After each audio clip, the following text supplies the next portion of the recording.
Hello, I'm Robin and welcome to the Surface Pro audio wing of Molten Music Technology.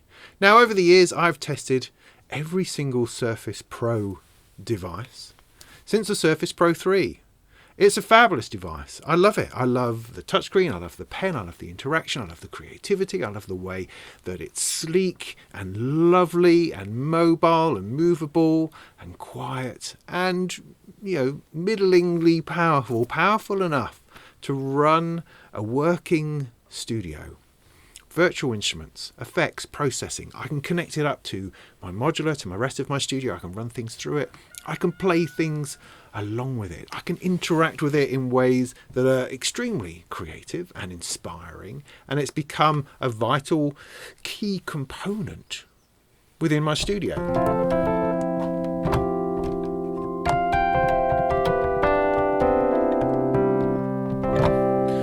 Is running a beautiful emulation of the Rhodes electric piano.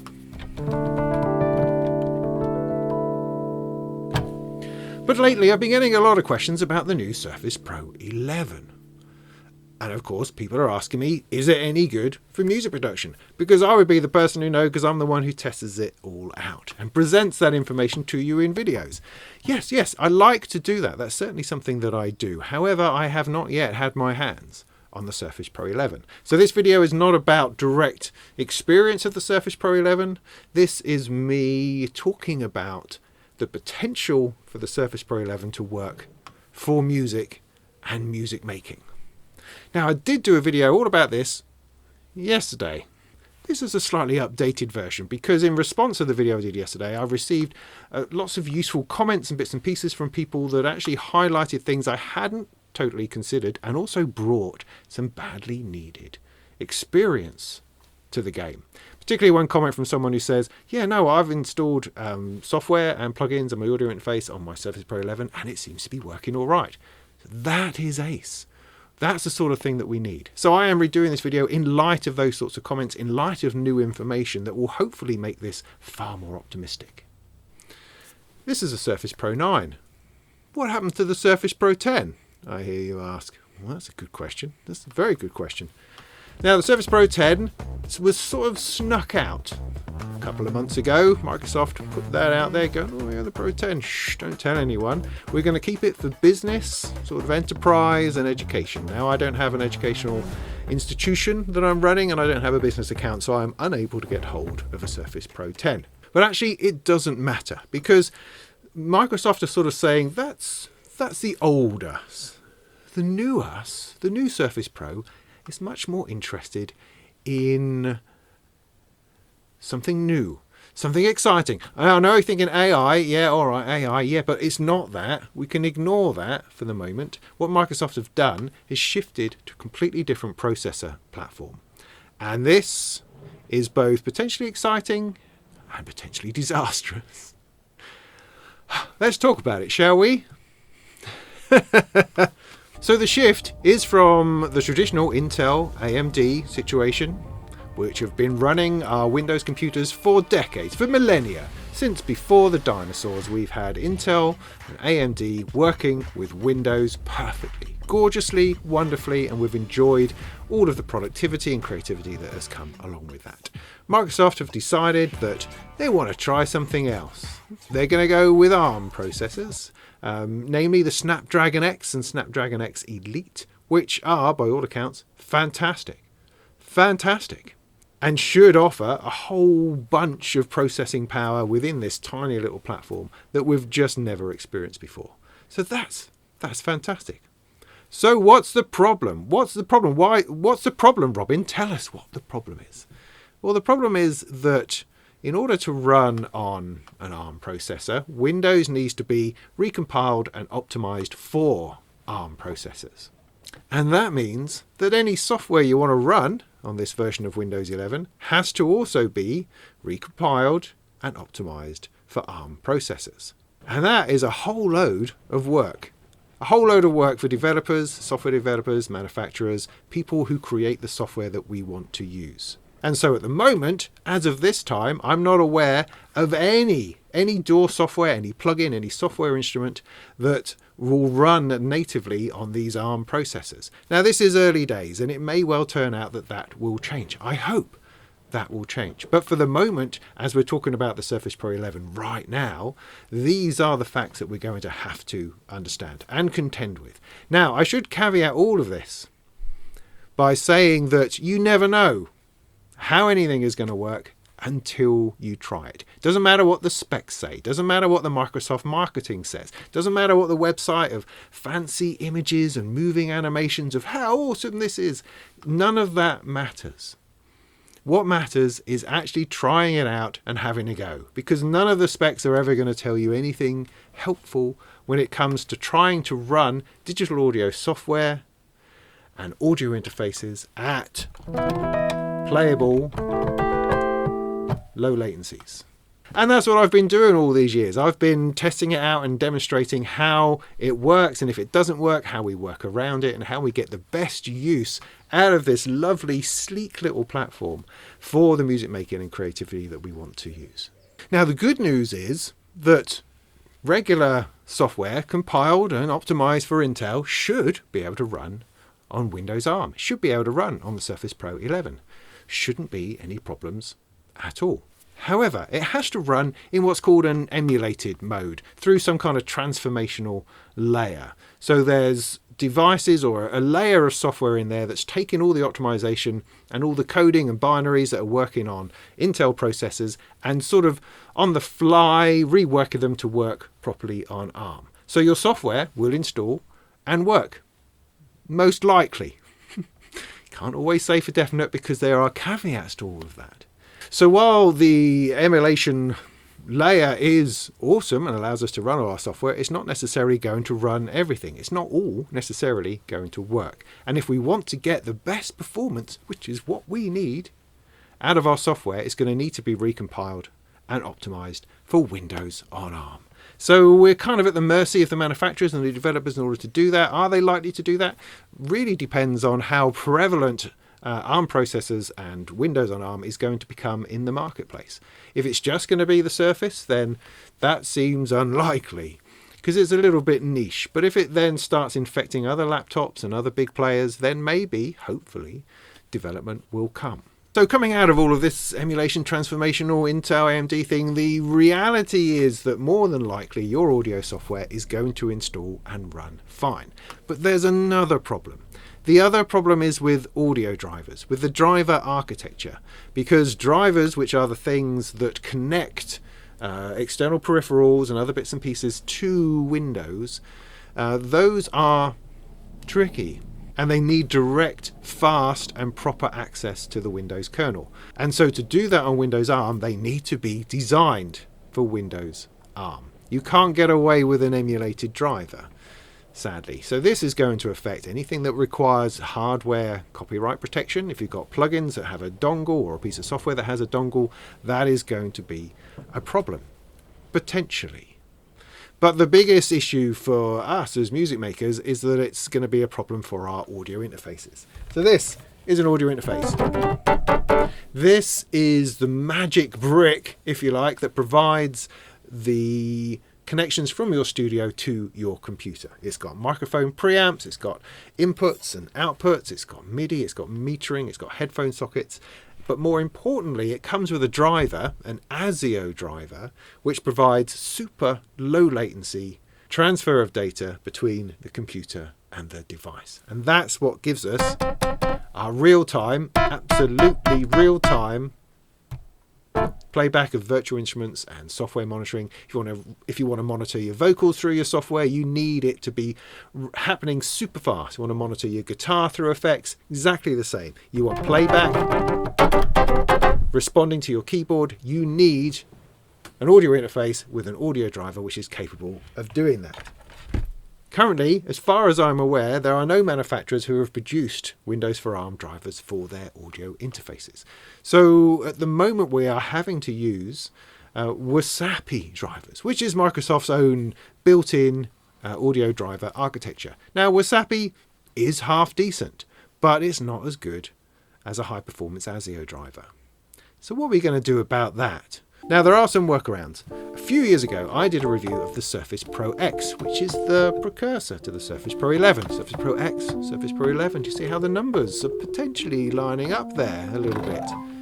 Maybe. Surface Pro X was their first go at an ARM-based computer, and the problem with it was that really nothing ran on it.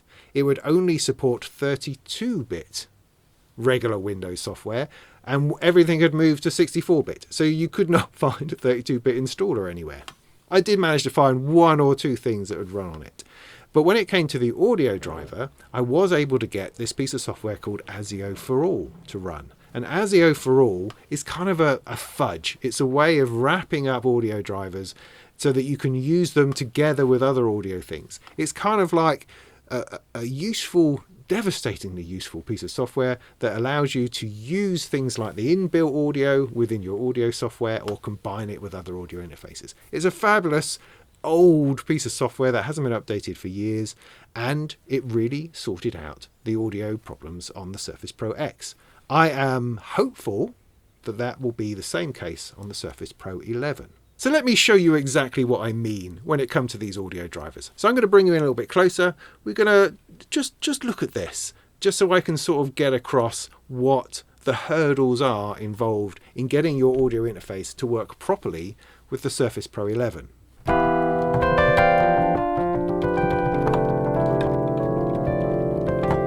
So lovely, super, yes, that all works. This is the Surface Pro 9, this is running Studio One and the Rhodes V8 Pro electric piano. It's gorgeous, it's lovely, it's all real time, it feels good, the processor is under control, it's all just brilliant. And the reason it's brilliant is because it's using an audio driver designed for my audio interface, which gives me access to really low latency, so super speed. When I hit a key, I hear a note. That's what I want. But more than that, I also see all of the inputs and the outputs of the Motu and can route it about and can create effect sends through things or record multiple things at once, all through this little interface here. It is the thing that makes your studio on a computer function properly. Now, if we're unable to use the driver for this, then that puts us into some difficulty. So if we look at the audio engine here, so I've got the Motu M series. This is this box running 128 samples, which is a reasonable level of latency. It's given me about 5, 6, 7 milliseconds of latency coming out, which is very real, very playable. Feels completely fine. I also have all of the inputs and outputs available to me within the software. So I've got 4 inputs. I've got loopback, which is been able to record from other software within Windows back into itself. And I've got various outputs also available that I can choose up to 4, and I can route and use all of those.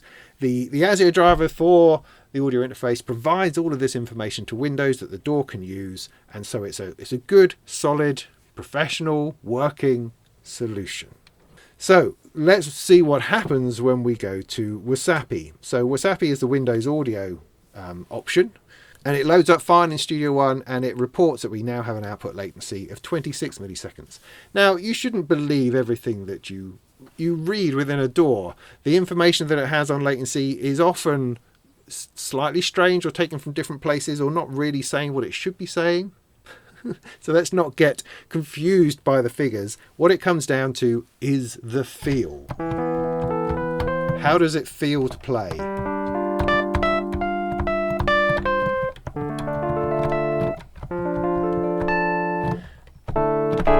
Now the thing is that there's now a noticeable lag, a delay, a drag, if you like, between hitting the keys and hearing the sound. It's still playable. In fact, if I go into the control panel, I can potentially bring that down a little bit. Let's see if I can do that.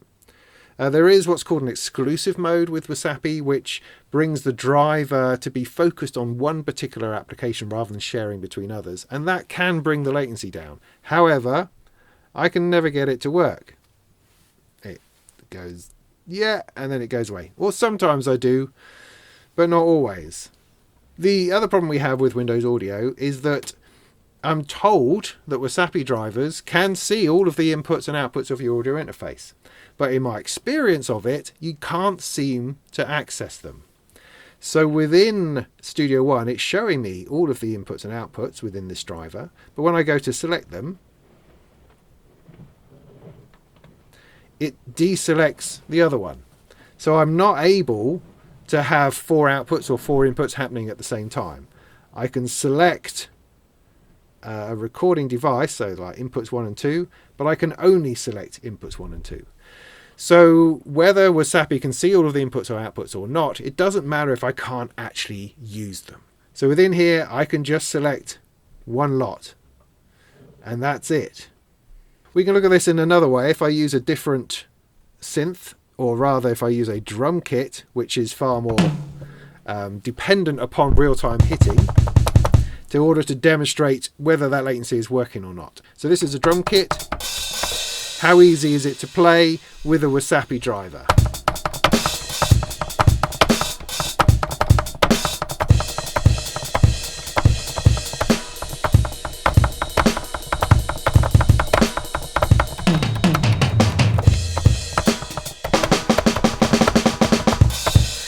It's quite painful, to be honest. That's really quite difficult.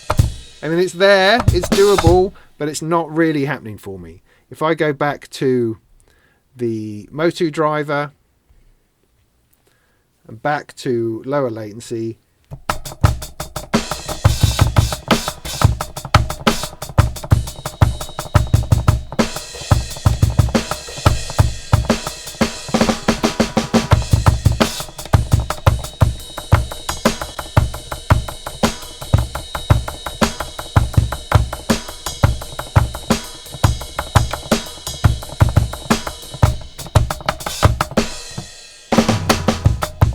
it's far, far superior in every way. That's what we want. We need that. So Wasapi is perhaps potentially not going to be able to provide us with the low enough latency to make it all work. It has a go. It really does try, and that sometimes you can get away with it. If you can get exclusive mode to work, then that does bring down the latency further to make it more playable. However, there is one thing, and that's ASIO for All. So let's try that out. So ASIO for All provides us with access to every audio system that's within your computer. And you then select which ones you want to use. You can potentially use and combine audio interfaces. For this, I've turned on all the Motu stuff, so we should be able to see all of the inputs and outputs. I've also turned down the latency to about as low as it can possibly go. So if we look at the I/O, the inputs and outputs, all of those are now back and here and usable, which was not the case with Wasapi. So with ASIO for All, my latency appears to be down to about 4 milliseconds.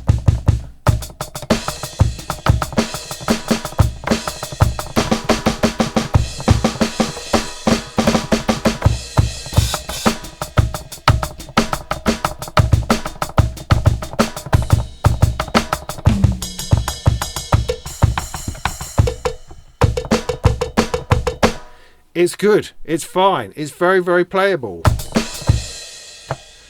So maybe, perhaps ASIO for All is ultimately the answer. However, it's not perfect. It's not as good as having a driver that's actually designed for your audio interface. It's a bit of a fudge, it's a bit of a hack around things to get things to work. And you can use it, but I'm not convinced that you can rely upon it if you're trying to do everything within your setup reliably and consistently every time. It's a brilliant piece of software, but we need audio drivers from our manufacturer to really make it work.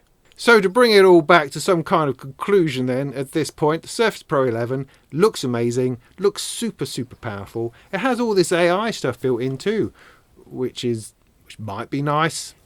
Who knows? It has an actual processor within the machine for dealing with all of your AI calls and questions and bits and pieces. It works with Microsoft's own Copilot software, but will also work with any AI enabled bits and pieces within the software that you're using. Supposedly. It also uses up a shed load of hard disk space. solid state disk space, which is interesting because it needs to have all of the libraries and the bits and pieces and the language modules and all that sort of stuff needs to be locally on your system so that it can use the processor and use that to give you the fastest response. But hey, disk space is no problem these days, so that's not really a thing. But it is absolutely fascinating how AI has become this absolute focus of people like Microsoft, and we're all sitting around going, really? It just feels a bit like an enhanced Google. But hey, we will see what happens with that. But in terms of whether the Surface Pro 11 is going to be any good for music production, the jury is really still out. I mean, I'm very thankful to the person who commented that their system seems to be working all right. They've not used any MIDI yet. They've just been doing audio recording through their audio interface using ASIO for All into their software, running in emulated mode. So that's a very positive result. Hopefully these things will get better. Hopefully, if the Snapdragon X type processor catches on and becomes a mainstay of the mobile market, then maybe manufacturers will check that out. Maybe Steinberg and Ableton and Avid and Presonus and Bitwig and FL Studio, all those people will take a look and think, well, maybe we can recompile for Windows on ARM. I mean, Microsoft have attempted to make it as easy as possible because you can actually change bits of your software. You don't have to do the whole lot in one go. You can make changes and have bits of it optimized as the other bits are still being worked on. So potentially over time there is this hope that they will work on the software, it will move over to ARM, and that will make it work at its optimum, which is really what we need. We need every cycle. Now, of course, there are going to be other things within the system. Its use of power against performance, its ability to maintain processor speeds. All of these questions still get raised around something which is a very mobile device and how well that works in music production. And that's something that I will always go into in great length and detail in my videos. I am hoping to get hold of a Surface Pro 11 sometime, probably after the summer when they become more available, and I will absolutely do all of the testing that we need to do. And also by then, it may well be that there's a Cubase for ARM, that there's an Ableton Live for ARM, that there's all these other possibilities down the line. And drivers for audio interfaces as well. It could all just work itself out.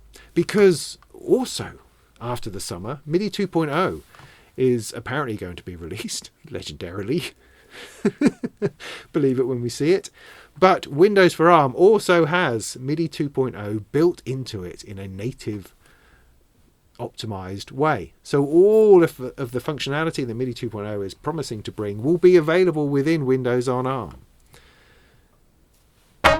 Will we have real-time playing, though? That is the question. Is that important? Yeah, I believe it is. Very, very important. So we shall see. We shall see. So at the moment, if you're thinking of buying one for music production, I mean, go for it and let me know how that goes. But there's absolutely no way that I can advise anyone to do that at this time. It's looking like a fantastic platform. It's the evolution of the Surface Pro, and of course I'm interested in that. And I would love it to work properly. And I will do all I can to discover and urge and encourage and work around and tweak until we can work out how that is going to work for us. That's the plan. That's the plan. And in the meantime, if anybody wants to send me a Surface Pro 11 to try out now, I'll be more than happy to do that. So I think overall, there's a lot of hope. There's a lot of optimism. But right now, it's not going to be everything we want it to be. So I hope that was useful. And in the meantime, go make some tunes.